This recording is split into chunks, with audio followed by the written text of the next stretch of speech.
नमस्ते मित्रों, नमो बुद्धाय। इस वीडियो में मैं शून्यता के बारे में कुछ बातें करना चाहता हूँ। शून्यता ही एक बहुत ही गंभीर विषय है और यदि इसे ठीक से समझ लिया जाए तो ये हर तरह के हमें सुख और यहाँ तक कि निर्वाण को प्राप्त कराने का भी साधन हो सकता है। और यदि इसे ठीक से ना समझा जाए तो ये हमें अत्यंत दुख की अग्नि में भी डाल सकता है। तो वस्तुतः शून्यता को जानने के लिए जो मार्ग शासकों ने निश्चित किया है वो तो यही है कि पहले हमारी व्यवहार शुद्धि होनी चाहिए, पुण्यों में हमारी आसक्ति होनी चाहिए, पापों से हमें विरति होनी चाहिए, हमें दान का अभ्यास करना चाहिए, हमें शील का अभ्यास करना चाहिए, क्षमा का अभ्यास बहुत आवश्यक है। और फिर वीर्य उत्साहपूर्ण औरों के लिए कार्य करने की जो उत्सुकता है वो हमें होनी चाहिए। करुणा का बहुत इसमें महत्वपूर्ण योगदान है। तो इन सब के बाद ये जब शिष्य परिपक्व हो जाता है शून्यता को जानने के लिए, तभी शून्यता का ज्ञान देना उचित है और तभी उसका फल भी आता है। अतः शून्यता के बारे में मैं बहुत विस्तार से तो चर्चा नहीं कर सकता, क्योंकि उसके लिए पहले मेरा खुद का अंतःकरण शुद्ध होना चाहिए। किंतु इस वीडियो को बनाने का उद्देश्य केवल यही है कि जो शून्यता के बारे में जो गलत प्रचार है या फिर शून्यता के बारे में जो लोग आक्षेप करते हैं उसका समाधान मैं इसमें देने का प्रयास करना चाहता हूँ। सबसे पहले तो लोग ऐसा बोलते हैं कि यदि सब कुछ शून्य ही है तो फिर कुछ करें ही क्यों खाएं, क्यों पिएं, तो भोजन भी तो फिर शून्य ही है, हम भी शून्य ही हैं, तो हम कोई कार्य क्यों करें जब सब कुछ शून्य ही है। तो ये आक्षेप है। तो इसका समाधान मैं देना चाहता हूँ कि वस्तुतः शून्यता का अर्थ ये नहीं है कि शून्यता का अर्थ नास्तिकता नहीं है। नास्तिकता मतलब कि ना होना। शून्यता का अर्थ ये नहीं है कि कोई भी वस्तु का अस्तित्व नहीं है, किसी भी वस्तु की सत्ता नहीं है। शून्यता का अर्थ ये नहीं है। शून्यता का अर्थ ये है कि कोई भी वस्तु स्वतंत्र रूप से नहीं होती। कोई भी वस्तु अपने स्वभाव से नहीं होती। ये केवल इतना ही शून्यता का अर्थ है। जैसे हम कोई भी चीज़ हम देख लें, हम पाएंगे कि वो अपने होने से नहीं होती, वो किसी और के होने से ही होती है। जैसे हम उदाहरण में ले सकते हैं, जैसे एक वृक्ष है। वो वृक्ष यदि उस वृक्ष को पानी, मिट्टी, वायु इत्यादि और उसमें जो मिट्टी के अंदर जो बीज है वो सब अगर उसको नहीं मिला होता तो वो आज वृक्ष नहीं होता। क्योंकि वो बीज, वो जल, वायु, जितने भी प्रत्यय हैं, प्रत्यय यानी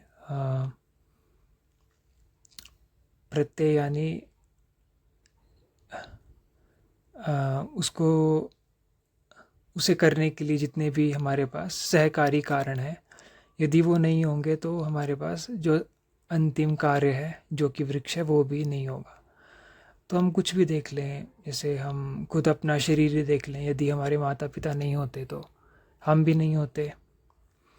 और यदि ये शरीर नहीं होता तो ये जो हम इतना बोल रहे हैं या फिर सोच रहे हैं तो ये सब भी नहीं होता। और देख लें जैसे हमारा जो दूरवाणी है या फिर कंप्यूटर है, लैपटॉप है, या फिर जो सिंपल सी लाइट भी है, बल्ब भी है, यदि बिजली नहीं होगी तो वो जलेगा भी नहीं। जब बिजली होगी तो वो जलेगा ही जलेगा। तो जब हम इन चीज़ों को हम देखते हैं तो हमें ये समझ में आता है कि कोई भी जो चीज़ है संसार में वो अपने स्वभाव से नहीं है, वो किसी और के होने के कारण ही है। और ये किसी और के होने के कारण ही जो होना ही, इसे ही हम प्रतीत्य समुत्पाद कहते हैं कि यदि ये चीज़ होगी तो दूसरी चीज़ होगी।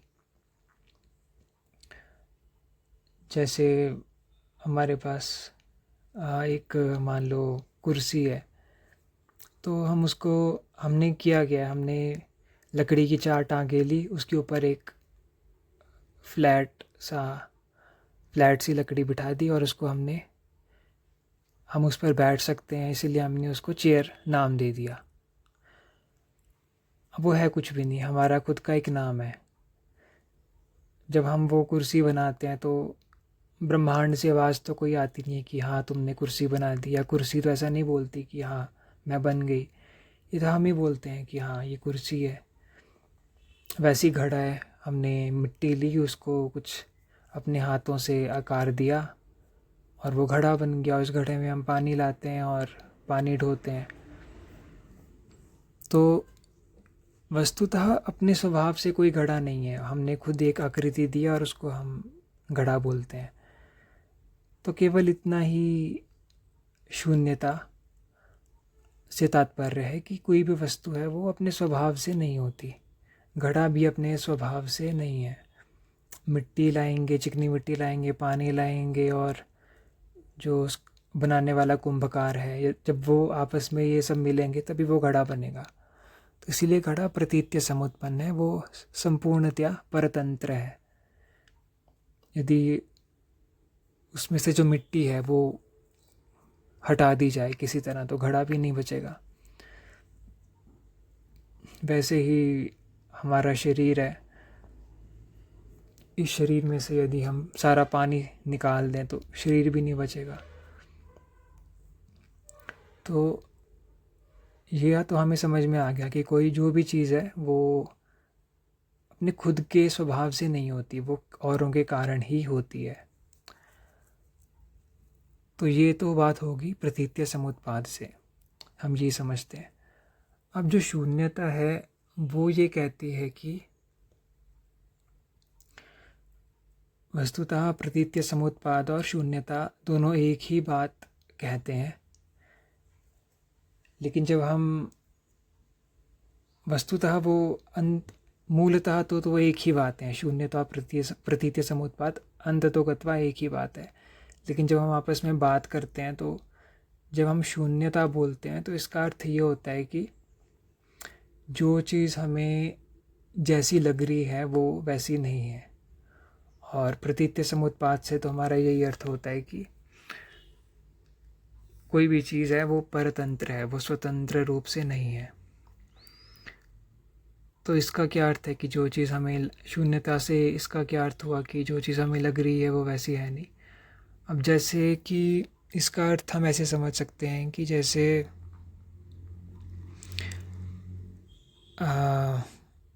मृग तृष्णा होती है। जैसे एक रेगिस्तान होता है, उसमें दूर दूर तक कोई पानी नहीं है और बहुत तेज़ धूप पड़ रही है और हमें बहुत ज़्यादा प्यास लगी है। तो हमें दूर क्षितिज पर, जहाँ पर आसमान और ज़मीन मिल रही होती है, वहाँ पर हमें वो दिखना शुरू हो जाता है, पानी दिखना शुरू हो जाता है। उसको मृग तृष्णा बोलते हैं। तो वो दिखना शुरू हो जाता है, हमें एकदम पानी की तरह ही लगता है वो, लेकिन वस्तुतः वो होता नहीं है। तो वैसे ही दुनिया की सारी चीज़ें हैं। एक और उदाहरण ले सकते हैं, जैसे कि पानी है, पानी में चांद चांद की परछाई पड़ रही है। तो क्योंकि आसमान में चांद है और नीचे पानी है, इसीलिए ही वो हमें परछाई दिख रही है। यदि हम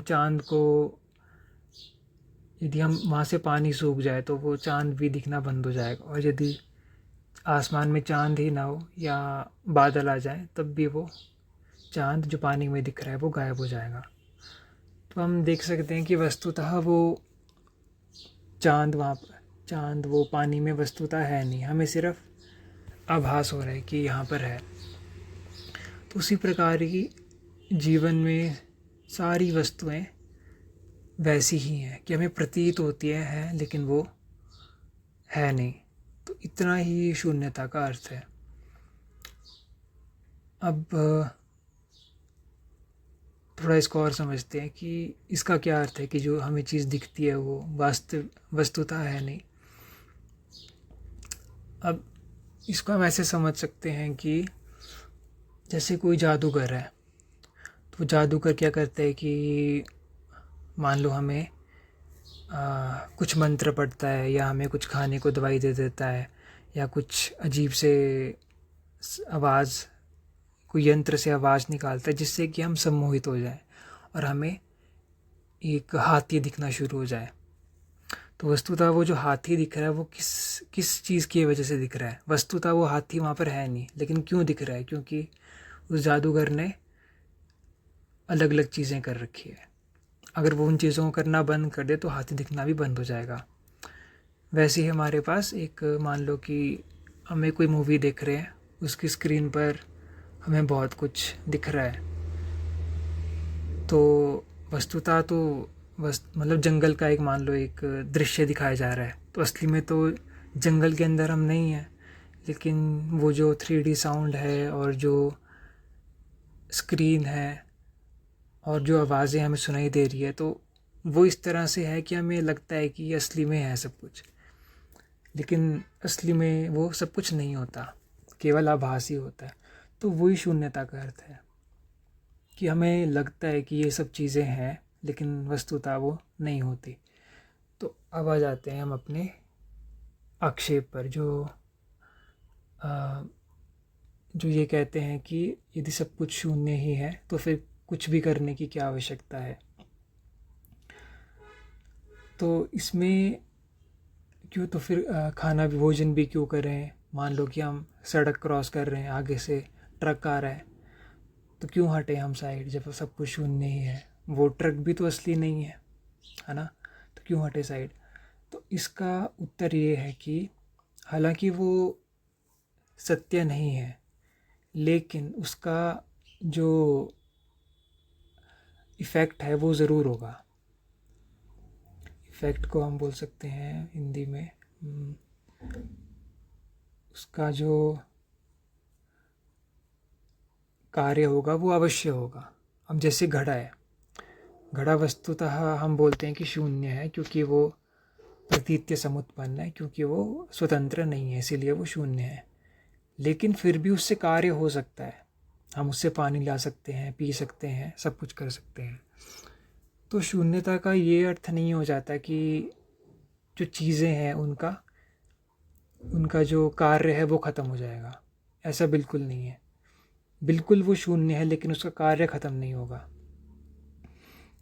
जैसे कि हम एक मूवी देख रहे हैं, अब मूवी तो नकली है, असली में तो हम जंगल में नहीं गए हुए, लेकिन जंगल का दृश्य दिखाया जा रहा है। लेकिन उन सबको देखने के बाद, उसको देखने के बाद भी हमारे अंदर स्मृति बन रही है, हमारे अंदर खुशी आ रही है, हमें उसमें ज्ञान मिल रहा है, सब कुछ हो रहा है हमारे अंदर। तो उसका कार्य अवश्य है। वस्तुतः वो शून्य है लेकिन उसका कार्य अवश्य है। तो ये चीज़ समझनी बहुत आवश्यक है कि शून्यता का अर्थ ये नहीं है कि कोई वस्तु है ही नहीं। ये शून्यता का अर्थ नहीं है। शून्यता का अर्थ ये है कि अपने स्वभाव से वस्तु नहीं है, लेकिन उसका अर्थ ये नहीं है कि उसका कार्य भी नहीं होगा, उसका कार्य अवश्य होगा। अब कोई जहर खा ले, अब जो जहर है वो भी अलग अलग चीज़ों से मिलकर बनता है। तो अगर कोई जहर खा ले तो अवश्य ही वो मरेगा। ऐसा नहीं बोल सकते कि ये तो जहर तो शून्य है, वस्तुतः वो तो शून्य है ही, क्योंकि वो खुद के स्वभाव से नहीं है जहर। लेकिन अगर उसको पिएंगे तो हम मरेंगे ही मरेंगे।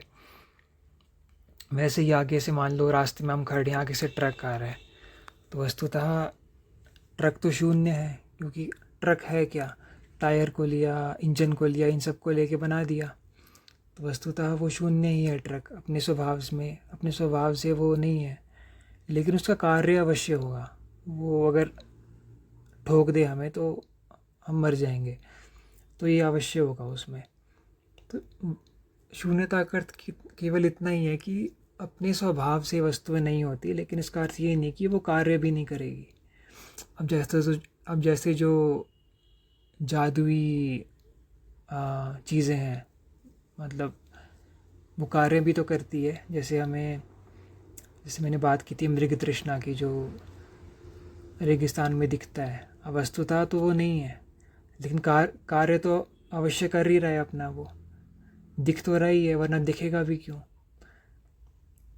तो जैसे कोई भी जादुई चीज़ जो होती है वो वास्तविकता होती नहीं है, लेकिन फिर भी उसका कार्य अवश्य होता है, वैसे ही संसार में जो चीज़ें हैं वो शून्य अवश्य हैं और उनका कार्य भी होता है। इसीलिए जो भी हम पढ़ाई करते हैं बुद्ध का, जो हम पुण्य करते हैं, पाप से बचते हैं, तो वो सब क्यों कर रहे हैं? वो सब इसीलिए ही कर रहे हैं क्योंकि उन सब का फल अवश्य ही होगा। तो एक तो ये आक्षेप था शून्यता पर, तो ये हमने हटा दिया। अब दूसरा आक्षेप लोग ये लगाते हैं कि यदि सब कुछ शून्य ही है, स्वभाव से नहीं है, तो फिर भी चीज़ें हमें क्यों दिख रही है? जैसे ये जो क्या बोलते हैं पत्ता है, वो हरा ही क्यों दिख रहा है? वो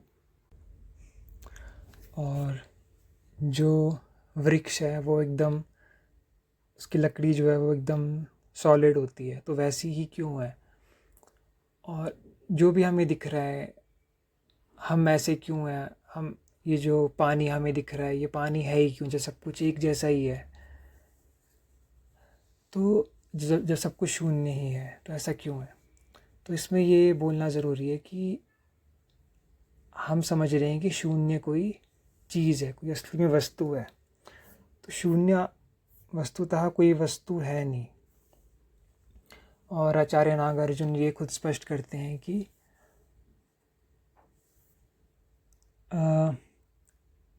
अनेकार्थम अनानार्थम, कि ना ही शून्यता कोई ऐसी चीज़ है जिसका एक ही अर्थ हो, या ना ही कोई ऐसी चीज़ है जिसके बहुत सारे अर्थ हो।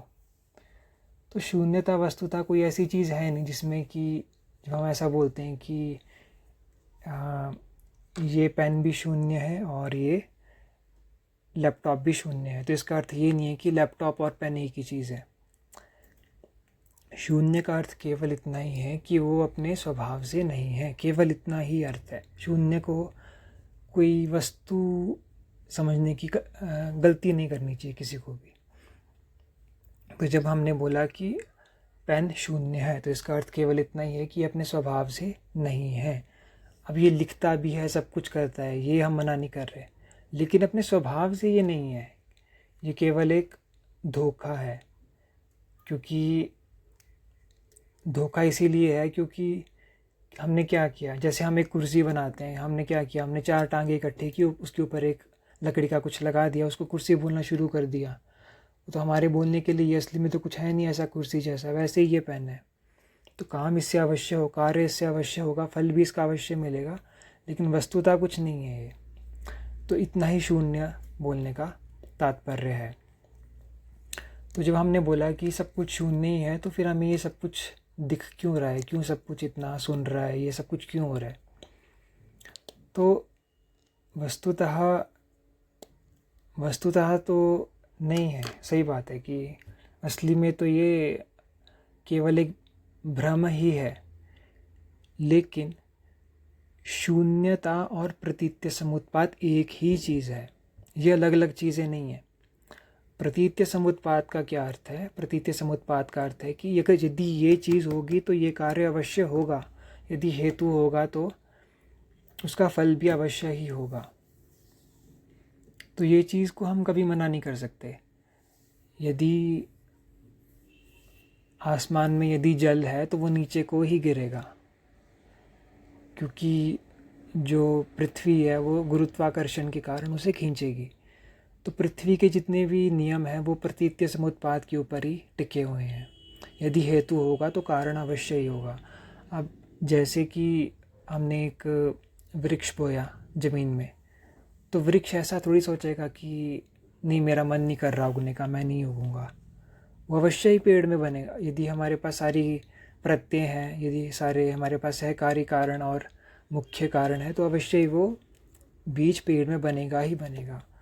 यदि हमारे घर में एक ट्यूबलाइट है और हम लाइट ऑन करते हैं, तो वो लाइट ये सोचेगी नहीं कि मुझे ऑन होना है कि नहीं होना, वो अवश्य ऑन होगी, उसके पास कोई और विकल्प नहीं है।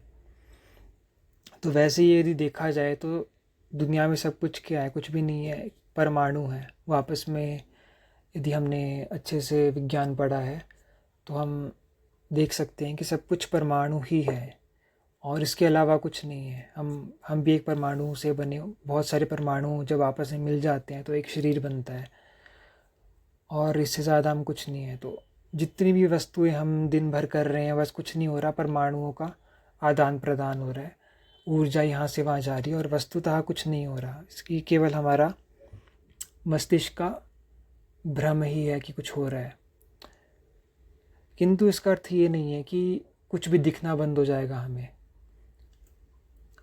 अब ऐसा भी समझ सकते हैं कि जो, जैसे कि मैंने बताया कि सब कुछ परमाणु ही है, तो इसको ऐसे समझ सकते हैं कि मान लो कि जैसे एक समुद्र है, समुद्र में जल ही जल है, लेकिन वो जो जल है वो कभी इस तरह आपस में टकरा रहे, कभी बुलबुले बन रहे हैं, कभी कुछ बन रहा है, कभी झाग बन रही है, कभी भवंडर आ रहा है, कुछ ना कुछ चला हुआ है। लेकिन कुछ भी हो, अंततोगत्वा तो वो जल ही जल रहेगा, और उसमें कोई परिवर्तन नहीं आएगा।